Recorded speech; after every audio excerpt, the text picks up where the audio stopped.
Welcome to the MIAA Live. I'm your host, Ty Goss, with my analyst, Jared Bush, and back again this week is Jackson Muehlman. As always, we'll be going over what happened last week around the MIAA and taking a look to next week's games. We'll kick it off with the highlights from the Hayes-Kearney game. Here we have DJ Hickman with the 2-yard run for Hayes, but UNK would answer right back as Darius Webb had an electrifying 98-yard kick return, but Harley Hazlett would tie it up 17-17 in the second half, and then Brian Kervubius with the field goal to tie it up and send it to overtime, and then Dante Brown with the game winner in double overtime, his nation-leading 20th field goal. Hayes will win 29-26. What a gutsy win by them. And guys, I think we're all shocked that Hayes took Kearney to double overtime, especially after a big win against Pittsburgh last week.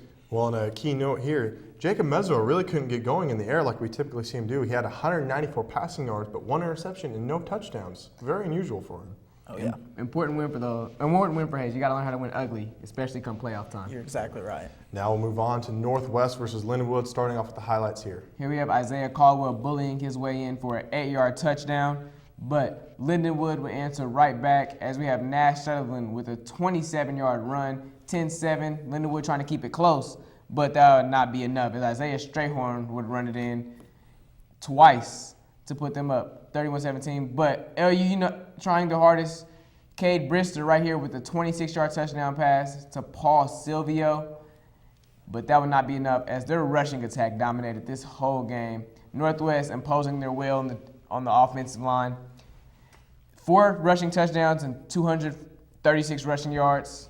What a game for Northwest. And guys, it was kind of an off day for Braden Wright as he's only 11 for 25 with 148 passing yards and one passing touchdown. Right, for him, we typically expect more, especially for the numbers that he puts up. Yeah, but Northwest not only has one of the best red zone offenses in the MIAA, but in Division II. Oh, yeah. Absolutely. Now moving on to Missouri Western and Emporia State. We'll go to the highlights first. Yeah, and it starts off here in Emporia. Braxton Marstall with a 14-yard touchdown pass to Tyler Harris, but Missouri Western would get on the board. James Bailey's first of 4 touchdowns. It's a 1-yard touchdown run. Here, James Bailey again. It's a 10-yard touchdown run by him before Emporia State would fight their way back here as Braxton Marstall's 14-yard touchdown pass to Justin Brown. Then Missouri Western's James Bailey would have his 3rd touchdown of the day. It's an 8-yard run before capping his last one off with a 13-yard touchdown run. This game went back and forth. At one point, Emporia was down 14 and then scored 21 unanswered to lead it 28-20. But Missouri Western fought their way back and won this game, guys. Yeah, James Bailey, a huge game for him. Only 81 yards, but 4 touchdowns. That's huge. And Don Marino, kind of quiet for him. Only 156 passing yards and no touchdowns. Yes, their rushing really carried them in this victory. Oh, yeah. Now we'll move on to Washburn versus UCO, and we'll look at the highlights first. Yeah, and it starts this day off. Will Collins, a 7-yard touchdown pass to Ronald Monroe. Then we see a Clay McKenzie 2-yard touchdown run. And then we see Will Collins again, a 56-yard touchdown pass to Dustin Bask. It was a big play there. This game became a blowout. And then Will Collins caps it off with a 4-yard touchdown run. UCO would win 34-0, shutting out Washburn in this game. I thought this game would be a lot closer. Washburn has to be disappointed. You thought they put up much more of a fight, especially down the final stretch here in the MIAA. Yeah, Washburn offense just couldn't get anything going. Kind of wishy-washy throughout the season. They really can't get their momentum going. Oh, yeah. Up next, we have the UCM and Pitt game, and we'll start with the highlights here. Yeah, and it starts with a UCM touchdown on their opening drive. It's Kyle Bradley 2-yard run, but Pitt State would bounce back. John Roderick, an 11-yard touchdown pass to his tight end, Cole Ballman. Then Morgan Salamea would take this fumble return on the reverse, 18 yards for the touchdown to put Pitt State on top, 14-7. Then later in this game, Tyler Atkins would take a 35-yard touchdown run. But UCM would fight back, even though they were down big in this game. Kyle Bradley throws a 61-yard touchdown pass to Zach Davidson before capping this game off with an 11-yard touchdown run on his own. But Pitt State had over 400 rushing yards in this game. That's just unbelievable. And Tucker Horak was in this game named MIAA Offensive Player of the Week. Pitt dominated here. Pitt dominated in the trenches. They have to start using their rushing attack to win games. Their rushing opens up their passing. Oh, yeah, you're absolutely right. 2 key players here, Tucker Horak and Tyler Atkins, both had over 100 yards rushing and two touchdowns apiece for them. Great game for Pitt's rushing. Yep. And now the game we had all been waiting for, the Missouri Southern Northeastern State. We'll look at the highlights first here. Yes, they started out fast. Here we have James Dalton with the 18-yard touchdown run, and then Shamar Coleman with the 8-yard touchdown run to put them up 14-0. But NSU would answer back as a 4-yard touchdown run by Boo McKnight. And then right here, Missouri Southern forced a turnover on downs to get their first win in 20 games.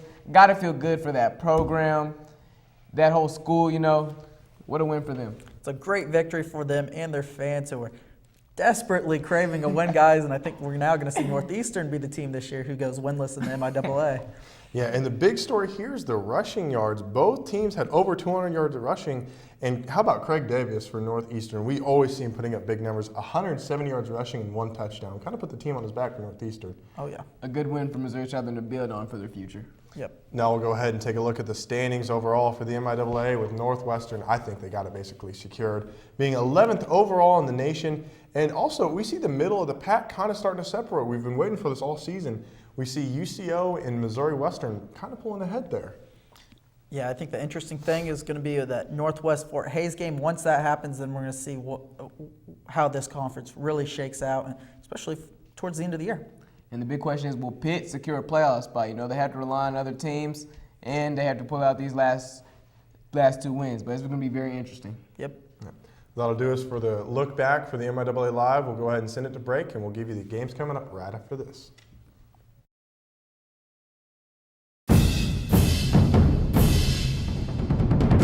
We've got our heads in the game, our minds in the classroom, our hands in the community, and our feet ready for the world.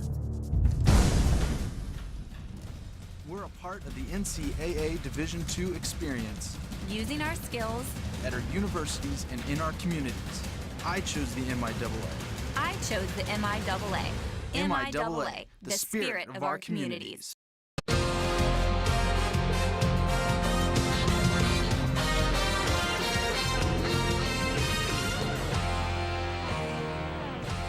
Welcome back to the MIAA Live. Now we're going to go ahead and take a look at this weekend's matchup. To kick us off, we have the Turnpike Tussle, Emporia versus Washburn, the second oldest rivalry in D2. Guys, I see Emporia dominating this game through and through. Yeah, I agree with you, Ty. Emporia in a big game. I don't see a domination, but I think Emporia State will win this game, and they're exceptionally good on the road. The only thing Washburn has going for them is they are at home, but that hasn't helped them this much this year. Not going to mean anything. Come on now, motivation after a No, 38-0 loss. Not going to mean anything. Now we have Kearney versus UCM. This one could be a bit of a toss-up, but guys, I got Kearney winning this game.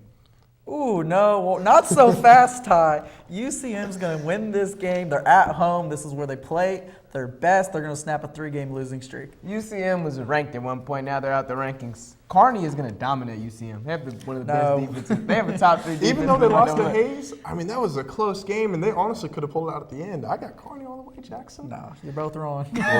We'll see. And now a game that I don't think is going to be a game at all. UCO versus Missouri Southern. UCO should dominate through and through. We should all agree on this one. UCO is going to dominate this game. Win big. Yeah, Missouri Southern had a great win last week, but no Cinderella story here. UCO is going to win this handily. And yet another through and through win. Northwestern playing against Northeastern State. This shouldn't be a game at all. Yeah, I don't think Northeastern's really going to put up much of a fight, probably not score. I have Northwest winning big. Northwest maybe should consider resting their starters as playoff time is about to approach. Now, a bit of a big game here, Lindenwood versus Hayes. Lindenwood on the road, but I can see Hayes handling them pretty easily here. Yeah, this should be a good game, but Hayes at home I think is going to be too much, and I think at home is going to decide this game. I believe Hayes will win this game, but this is a trap game because Hayes has Northwest looming next week, and that'll be a huge game, especially to determine playoff seeding, and maybe if they even make the playoffs. But Hayes should win here in a close one. Yeah. Now our MIAA game of the week. This will be a big game for Pitt. Pitt versus Western. It kind of depends on how Pitt plays on the road and whether they can get their running game going. Yeah, it's going to come all down to Pitt State rushing. If they're able to rush like they did last week, they will win this game. I'm picking Pitt State. This game's going to be decided in between the lines. Whose offensive line and defensive line will pay better and whose rushing attack is better. But I will take Pitt because they're at home in a close one. All right. That'll do us here for the MIAA Live. Thank you guys for tuning in. We'll go ahead and kick it to the stadium.